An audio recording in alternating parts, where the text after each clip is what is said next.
Notary's hand was shaking so hard she knocked her coffee cup off the edge of the desk. I watched it fall in slow motion, ceramic shattering on the floor, dark liquid spreading across the tile, and she didn't even flinch. She was staring at the document in front of her, staring at my husband's signature. "Mrs. Calloway," she said, and her voice had dropped to something barely above a whisper. "I need you to step outside with me. Right now, please." I thought I'd done something wrong. Signed in the wrong place, forgotten an ID. That's the kind of thing you think when a notary pulls you into the hallway of a law office on a Tuesday afternoon. You don't think. Your husband has been building a trap for 2 years and you just walked into the first room of it. But let me start from the beginning, because none of this makes sense without the before. And the before is the part that still hurts the most, even now. My name is Hazel.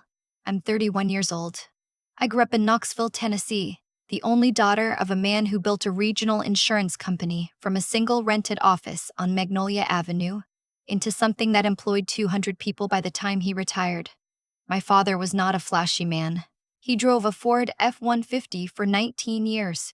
He packed his own lunch.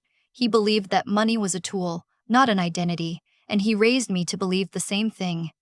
When he passed away 3 years ago, he left me the company. Not the building, he'd sold that, but the business itself, the client contracts, the goodwill, the brand. Appraised at just over $2 million. He also left me the house I grew up in, a 4-bedroom craftsman in a quiet neighborhood where he'd lived for 35 years, where I still knew which stairs creaked and which faucet ran cold first. I didn't advertise any of this. I drove a used Camry. I kept my last name professionally. I went to work every morning at an office that still had my father's name on the door because I wasn't ready to change it yet, and maybe I still aren't. I met my husband at a fundraiser for the Children's Hospital. He was there with a colleague, or so he said, and he found me near the silent auction table, studying a painting I had no intention of bidding on. He said he liked it too. We talked about the painting for 20 minutes, and then about everything else for 2 hours. He was funny. He was warm. He remembered details, the name of my college roommate, the town where I'd done my first solo road trip, the name of my dog who died the previous spring. We dated for 14 months before he proposed. I introduced him to my father's oldest friends, to my aunt who'd always been the skeptic in the family, to my best friend Joanna, who sat across from him at dinner one night, and afterward said to me in the parking lot, "Something about him is too smooth, Hazel. Like he's always performing." I told her she was wrong. I told her she just didn't know him yet. We got married in October. Small ceremony, my father's backyard, the apple tree he planted the year I was born, still dropping fruit into the grass. My husband cried during the vows. Real tears running down his face while he promised to protect me and love me and build a life alongside mine. I thought those tears were real. I've since had a lot of time to reconsider. The changes came slowly, the way they always do when someone is patient enough to wait. He started mentioning money in passing. "Have you thought about restructuring the business ownership for tax purposes?" And then, "My name not being on the property is actually a liability issue. Did your father's attorney ever explain that?" And then, more gently, almost tenderly, "I just want to make sure you're protected, Hayes. If something happened to you, I'd have no legal standing to keep things running." I thought it was love, the financial kind, the practical, unglamorous, spreadsheet variety of devotion. He also started suggesting I update my life insurance policy, which I had, through the company, a standard policy my father had set up years before. My husband thought it should be larger. "You're an asset now," he said, which is a strange thing to say to your wife, but also in context sounded reasonable. I updated the policy, increased the coverage. I did it on a Tuesday afternoon while he was at work and I felt good about it. Responsible, adult, taking care of things. I didn't know he'd already taken steps to make sure he'd be the primary beneficiary before I ever sat down to sign. I didn't know a lot of things yet. The notary's name was Sandra. She'd been handling estate documents in this city for over 20 years, and she'd done paperwork for my father's company twice before he died. That's why I'd called her when I needed something notarized. a routine update to a business document my attorney had flagged. I brought my husband's signature because the document required both of ours, and he had a conflict that afternoon. She looked at his signature, and her hand started shaking. In the hallway, she closed the door behind us and stood very close and spoke very quietly. She said, "I have to tell you something, and I'm going to lose sleep over it either way, so I'd rather lose it on the right side." She'd notarized a document for my husband 6 weeks earlier. He'd come in alone. She hadn't made the connection to me until she saw both our names on this new paperwork. The document he'd brought her, the one he'd had notarized without my knowledge, was a beneficiary update form for a life insurance policy. A $2 million life insurance policy. In my name. He had changed the primary beneficiary.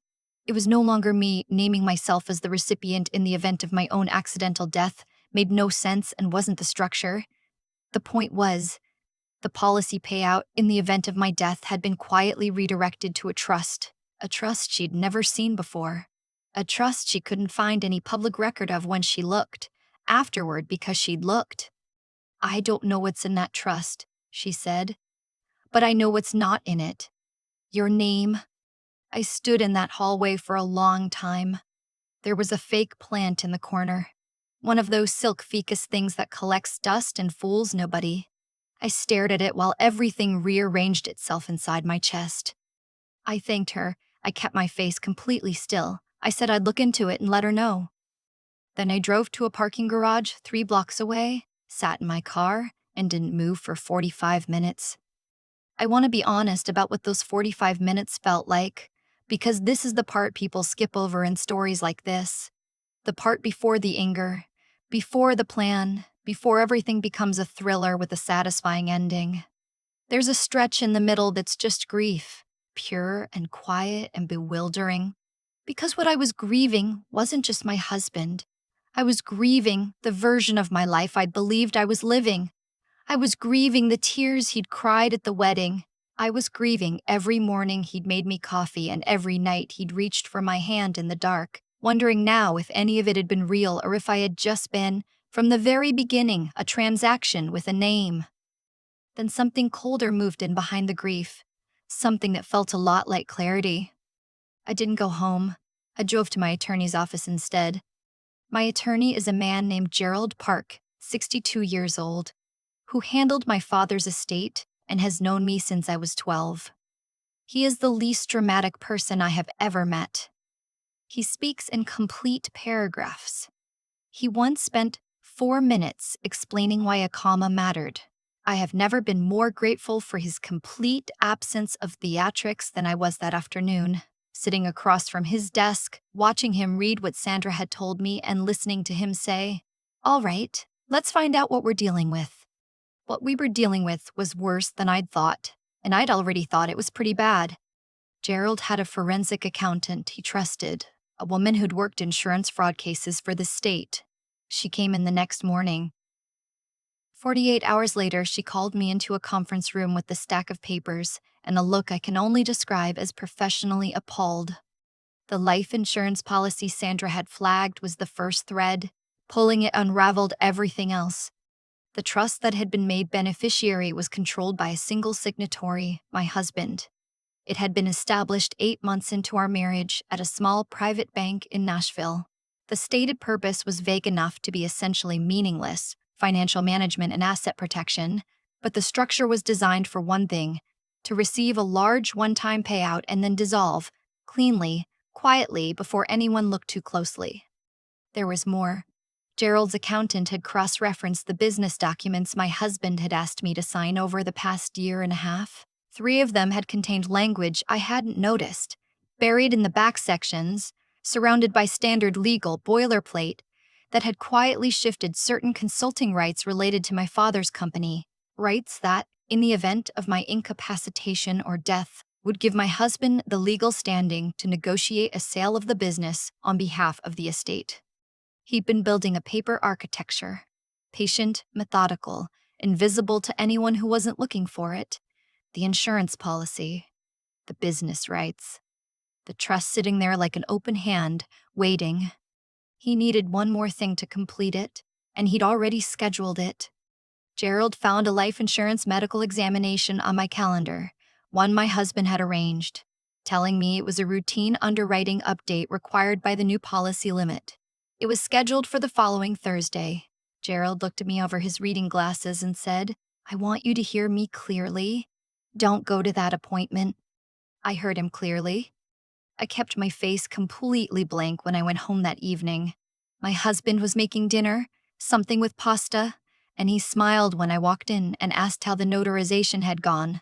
"Fine," I said. "Routine." He nodded and turned back to the stove.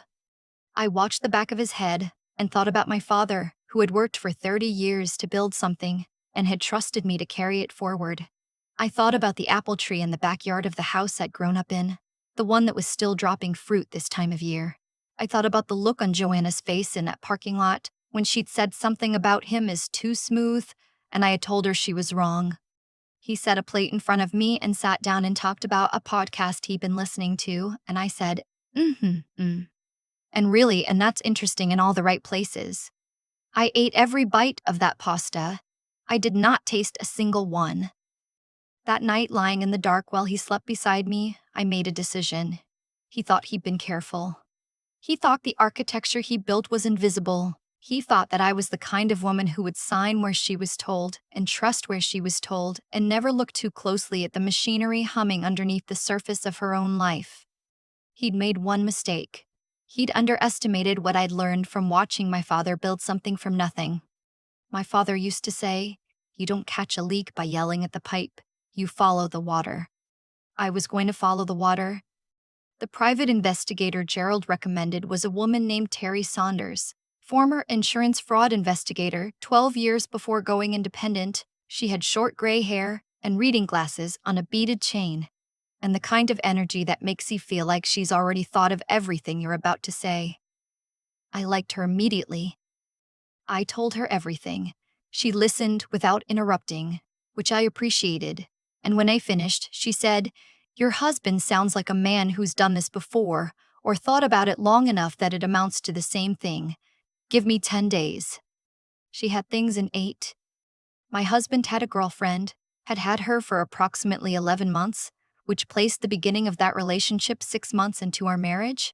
She worked in commercial real estate. Her name was in the receipts, restaurant charges in the city on nights when he told me he was traveling for work, hotel stays 40 minutes from our house, a weekend in Asheville that I remembered him telling me was a client retreat. Terry found his financial records through the discovery process Gerald initiated. The picture they painted was not flattering. He had $140,000 in personal debt, credit cards, a private loan from someone who was not a bank, and what appeared to be significant losses from sports betting, the kind you couldn't claim on taxes because you'd never reported the winnings either. He had not had a meaningful income of his own for the last 8 months. His listed employment at a consulting firm was legitimate in title, but the firm had essentially no active contracts. He was, financially, standing on a glass floor above a very long drop. And he had been looking at me, at my father's company, at my house, at the life insurance policy he'd helped me expand, the way a man looks at a life raft when the water is already at his chin. There was one more thing. Terry said she wanted me to sit down before she told me, which I respected, so I sat. 6 years ago in Charlotte, my husband had been engaged to another woman. Her name was Wren. She came from family money. Her grandmother had left a significant estate, and Wren had been the primary beneficiary. 4 months before their wedding, she'd found unexplained transactions in a joint account they'd opened together. She ended the engagement. She was, Terry said, too embarrassed at the time to pursue it further.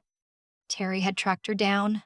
Wren was in Raleigh now, married to someone else, 2 kids, and she had been waiting 6 years for someone to call. She would testify to anything. She wanted to. I called my aunt first. She is my father's older sister, 70 years old, a retired family court judge from just outside Nashville, and the last person on earth to tell you what you want to hear. She listened to the whole thing on the phone without saying a single word. When I finished, there was a long pause, and then she said, "What do you need from me, baby girl?" I told her what I needed. She was on a plane the next morning. I called Joanna second. She answered on the first ring, and when I told her she was right, she didn't say, "I told you so." She said, "Where do you need me to be?" Sandra the notary gave a formal statement to Gerald. She'd kept a copy of the document she'd notarized, standard practice, she explained, and turned it over immediately. Wren and Raleigh provided a written statement and agreed to make herself available for any legal proceedings. The forensic accountant documented the business rights transfers and the trust structure in a 40-page report that Gerald described as airtight, which, from Gerald, is the equivalent of standing ovation. My husband had his own family's 40th anniversary party scheduled for the first Saturday in November. His parents, both still living, had rented out the private room at a restaurant downtown. His siblings would be there, his extended family, his colleagues, people who'd known him his entire life. His mother had been talking about this party for a year. My husband was very excited about it. He'd been mentioning it for weeks, making a show of helping coordinate the details, being visibly devoted and attentive to his parents in a way that I now understood was performance, building an audience for the next act of a play that was supposed to end very differently than it was going to. My attorney asked me if I wanted to wait, do it more quietly, less exposure. I thought about my father. I thought about Wren and Raleigh, who'd spent 6 years feeling stupid. I thought about the apple tree and the house and the name that was still on the door of the office. I thought about my husband's face when he'd asked how the notarization went, and I'd said fine, and he'd turned back to the stove. "No," I said. "We do it at the party." I wore a dark green dress. My aunt sat to my left, Joanna to my right, and they both had coffee because neither of them drank, and they were both the steadiest people in the room. My husband worked the party the way he always worked a room. Handshakes, that laugh, a hand on his father's shoulder, a story for every cluster of people. His mother hugged me at the door and told me I looked beautiful. I told her she looked beautiful too and meant it, because she did, and because none of what was coming was her fault. Around 7:30, my husband stood up to give a toast. He was good at toasts. Warm, specific, self-deprecating in the right way. He talked about his parents, about what their marriage had taught him, about partnership and commitment and showing up for the people you love. A few people dabbed their eyes. His mother's hand went to her mouth. When he sat back down, I stood up. He looked at me and smiled, assuming I was adding something, a warm footnote to his toast. The devoted wife, affirming the performance. I picked up my glass and looked at the room. 40 people, maybe. His whole history in one space. "I want to thank you all for being here tonight," I said. 40 years is remarkable. I've been thinking a lot lately about what commitment really means, what it looks like underneath the version we show people. My husband's smile stayed on his face. It was already starting to look load-bearing. 3 weeks ago, I learned that my husband had quietly redirected the beneficiary on my $2 million life insurance policy to a private trust, a trust in his name, without telling me. I reached under the table for the folder Gerald had prepared. I also learned that he'd embedded language in business documents I'd signed that would give him the right to sell my father's company if I died or became incapacitated. The room was very quiet, the kind of quiet that has texture. I learn he has $140,000 in personal debt, including money owed to a private lender who I'm told is not patient. I set the first documents on the table. I learned he's been in a relationship with another woman for 11 months. And I learned that 6 years ago in Charlotte, he did something very similar to a woman named Wren and walked away clean because she was too embarrassed to come forward. I looked at my husband. His face had done something I didn't have a word for. Gone past pale into something almost translucent. "Wren isn't embarrassed anymore," I said. "She gave a statement to my attorney last week. She said to tell you hello." His mother made a sound. His father put his hand flat on the table. My husband found his voice. It came out uneven. "Hazel, you're not well. You've been under a lot of stress and I think I'm not finished." My voice was even. I was genuinely surprised by how even it was. The forensic accountant's report is 40 pages. The notary who caught the beneficiary change has given a formal statement. The private investigator's documentation of your debt and your relationship with your girlfriend is thorough and includes photographs. I looked at the folder on the table. All of it has been provided to law enforcement and to a family law attorney. The divorce filing was submitted this morning. Someone's fork hit a plate. Somewhere near the back of the room, a chair scraped. His sister, the one who'd always been kind to me, who'd texted me recipes and sent a birthday card every year, looked at him across the table and said, very quietly, "Is any of this true?" He opened his mouth. He looked at his mother. He looked at his father, who was still staring at the table, and at the folder in front of me, and at the room full of people who were watching him decide whether to lie again in front of everyone who'd ever known him. Nothing came out. My aunt set down her coffee cup. Joanna put her hand over mine on the table. "I think we're done here," my aunt said, "the way retired judges say things, not as a suggestion." I folded the folder closed and stood up. I looked at his parents, both of them, because I needed to. "I'm sorry," I said. "Not for this. For the fact that it happened at all." His mother looked at me for a long moment. Then she nodded once, very slowly. I walked out of that restaurant with my aunt on one side and Joanna on the other, and the cold November air hit my face outside the door, and I stopped on the sidewalk and took the first full breath I'd taken in 3 weeks. The investigation moved quickly after that. His private lender, the kind that doesn't use contracts so much as implications, was not pleased to learn that the asset he'd been counting on was no longer in reach. That added a certain urgency to my husband's situation that didn't require anything from me at all. His girlfriend left the city. She'd apparently seen enough of the inside of this particular situation to want no further part of it. Wren's statement, combined with the forensic documentation, supported a fraud charge that the district attorney's office took seriously. The beneficiary manipulation, the embedded business rights, the pattern of behavior across 2 relationships and multiple jurisdictions, it added up to something with a name and a sentencing range. He pled out. He didn't want a trial. I understood why. The divorce was finalized 4 months later. The prenuptial agreement I'd had Gerald draft, the one my husband had signed with a smile and a joke about how he'd never need it, protected what my father had built. The company stayed mine. The house stayed mine. What my husband left with fit in his car, and most of it he bought on credit. I changed the name on the door of the office. It was time. My father had been gone long enough that keeping his name there had stopped being tribute and started being avoidance. I put my own name up. It felt strange for about a week, and then it felt right. Ren drove up from Raleigh the month after the divorce was final. We had lunch, the 2 of us, at a diner near my office. She brought her kids' school photos to show me, which I wasn't expecting, and I brought a piece of my aunt's lemon cake, which she wasn't expecting. And we sat in a booth for 3 hours and talked about everything and nothing in the way you do with someone who understands something about your life that almost no one else does. She said for years I thought I was the stupid one, for trusting him, for not seeing it. I told her what my father used to tell me when I was learning to handle difficult clients at the company. People who weren't honest. People who came in wanting something they hadn't earned. Someone being good at lying is not a failure of the person they lied to.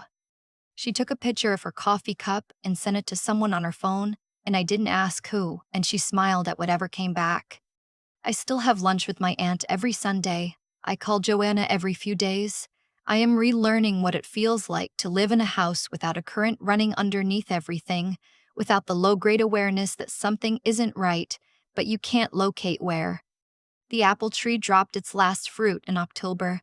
I raked it up myself, the way I used to when I was 12, and I left a pile of it at the edge of the yard, the way my father always did. For the deer that come through at dusk. He built something that lasted. I intend to do the same. Some people spend their whole lives waiting to feel like the ground under their feet is solid. I know now that the ground was always solid. I just had to get the right people off of it. I keep coming back to the moment Sandra knocked her coffee cup off the desk. She didn't reach for it.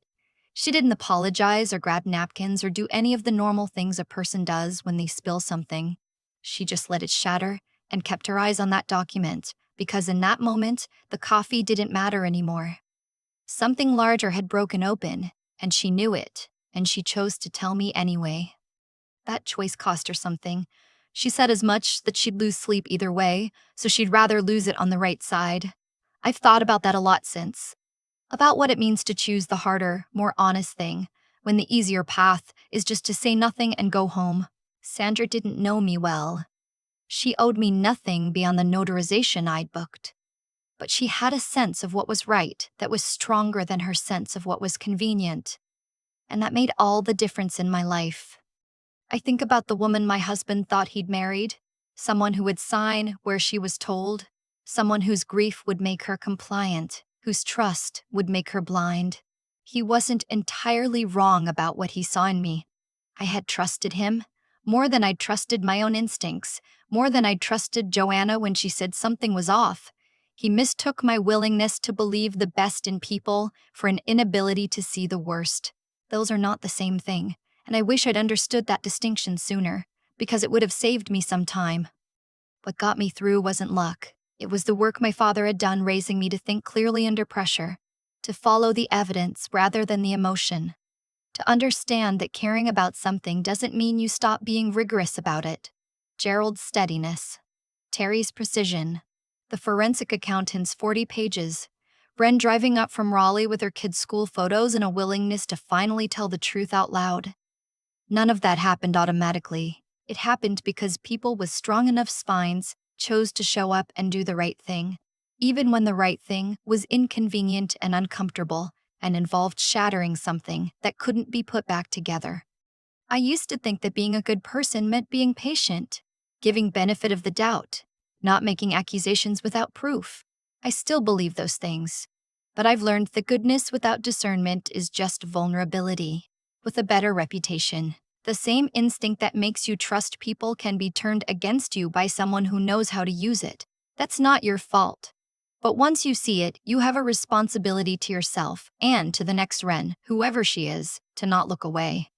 My father built a company by being the kind of man people didn't need to verify twice. I'm still learning how to be that kind of person. Not the kind who never makes mistakes, but the kind who, when the coffee cup hits the floor, stays in the room long enough to find out why. The name on the door of the office is mine now. Some days that feels heavy. Most days it just feels true.